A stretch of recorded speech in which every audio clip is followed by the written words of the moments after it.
Dans la vidéo précédente, nous avons parlé de l'épistémologie, sa définition, son importance et la manière dont elle nous aide à comprendre la nature du savoir scientifique et son évolution.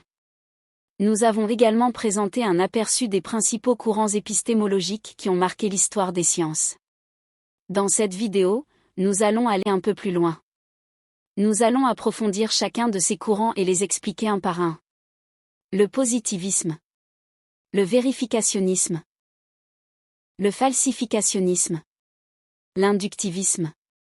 Nous verrons comment chaque courant conçoit la science, quels sont ses critères de validité scientifique, et comment il a influencé la pensée des chercheurs ainsi que les méthodes d'enseignement et de recherche. Notre objectif est de vous donner une vision claire de chaque courant, afin de mieux comprendre la nature du savoir scientifique, surtout dans le domaine de l'éducation aux sciences. Le positivisme, c'est tout simplement un courant qui dit, pour que quelque chose soit scientifique, il faut qu'on puisse l'observer, le mesurer ou le vérifier par l'expérience. Autrement dit, on ne se base ni sur des croyances, ni sur des idées abstraites, mais uniquement sur des faits concrets. Ce courant a été fondé par Auguste Comte, qui considérait que la science doit étudier le monde de manière rigoureuse et objective. Plus tard, Émile Durkheim reprend cette idée, mais il l'applique cette fois-ci à l'étude de la société.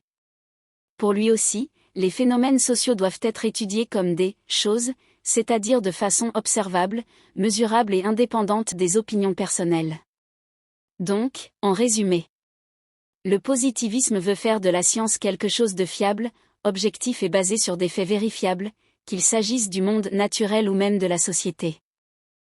En SVT, le positivisme apparaît clairement, on apprend en observant, en mesurant et en expérimentant. Par exemple, regarder une cellule au microscope, ou suivre toutes les étapes d'une expérience scientifique hypothèse, protocole, résultat, conclusion. C'est exactement l'esprit du positivisme, la science doit s'appuyer sur des faits vérifiables. Mais ce courant a aussi une limite importante.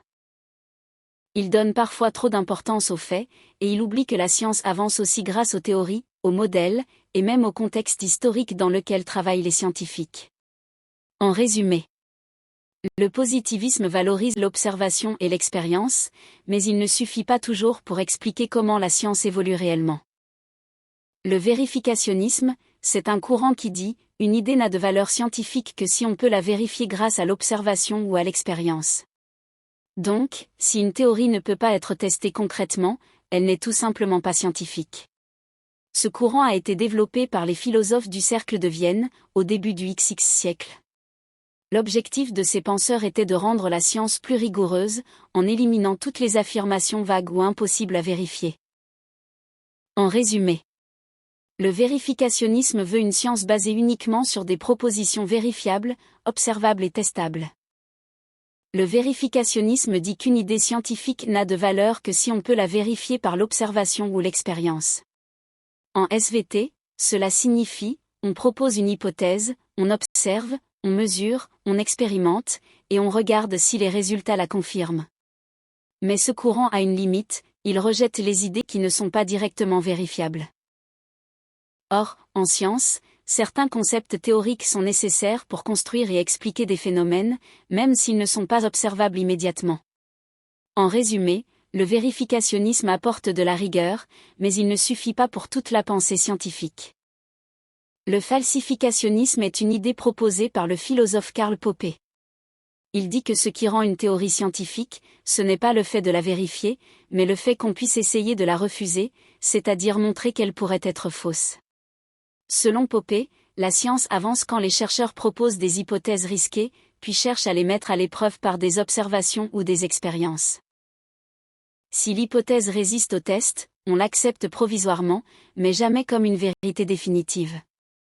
En résumé, une théorie scientifique doit pouvoir être testée pour être falsifiée. C'est cette possibilité de la contredire qui garantit son caractère scientifique. En SVT, le falsificationnisme se voit lorsqu'on cherche non pas à confirmer une hypothèse, mais à la mettre en difficulté. Par exemple, si on pense qu'une bactérie ne peut se développer qu'en présence d'oxygène, on réalise une expérience en conditions sans oxygène pour voir si elle se développe quand même. Si c'est le cas, l'hypothèse est falsifiée. Cependant, ce courant a une limite importante. Certaines théories scientifiques sont difficiles à falsifier directement, parce qu'elles sont complexes ou qu'elles évoluent sur des longues périodes. De plus, la science utilise aussi des modèles qui s'améliorent progressivement, plutôt que d'être simplement rejetés dès qu'un résultat ne correspond pas. En résumé, le falsificationnisme aide à tester les hypothèses, mais il ne suffit pas à lui seul pour expliquer toute la démarche scientifique. L'inductivisme est une manière de concevoir la science qui affirme que toute connaissance scientifique commence par l'observation. L'idée est simple, les scientifiques observent le monde, notent de nombreux faits, et, en voyant ces faits se répéter, ils en tirent des lois générales. Autrement dit, on part d'exemples particuliers pour arriver à une conclusion générale. Cette méthode a été défendue notamment par le philosophe Francis Bacon. Selon lui, la science doit avancer de façon prudente et rigoureuse, en accumulant des observations précises, sans se laisser influencer par des idées préconçues. Pour Bacon, ce sont les faits eux-mêmes qui doivent guider la pensée scientifique. En résumé, l'inductivisme consiste à observer, à chercher des régularités, puis à construire des lois générales. C'est une méthode qui place l'expérience et le réel au centre du travail scientifique. En SVT, on utilise parfois l'inductivisme. Cela veut dire qu'on observe plusieurs cas pour trouver une règle générale. Par exemple, si on regarde différents types de cellules et qu'on voit qu'elles ont toute une membrane, un cytoplasme et un noyau, on peut en déduire une règle commune. C'est ce qu'on appelle une généralisation inductive. Mais cette méthode a des limites. L'observation seule ne suffit pas toujours. Deux scientifiques peuvent voir les mêmes choses mais ne pas arriver à la même conclusion. Et sans hypothèse de départ, on ne sait pas toujours quoi observer ni comment orienter le travail scientifique. En résumé, l'inductivisme est utile, mais il ne suffit pas pour expliquer complètement le fonctionnement de la science. En résumé, chaque courant apporte une vision différente de la science, mais chacun possède aussi ses limites. Le positivisme affirme que la science repose uniquement sur des faits observables et mesurables. Sa limite est qu'il oublie l'importance des théories. Le vérificationnisme dit qu'une proposition n'a de sens que si on peut la vérifier. Son problème, c'est que certaines idées utiles sont difficiles, voire impossibles, à vérifier directement. Le falsificationnisme, proposé par Karl Popper, explique qu'une théorie est scientifique seulement si on peut chercher à la réfuter. Mais dans la pratique, certaines théories sont très difficiles à falsifier.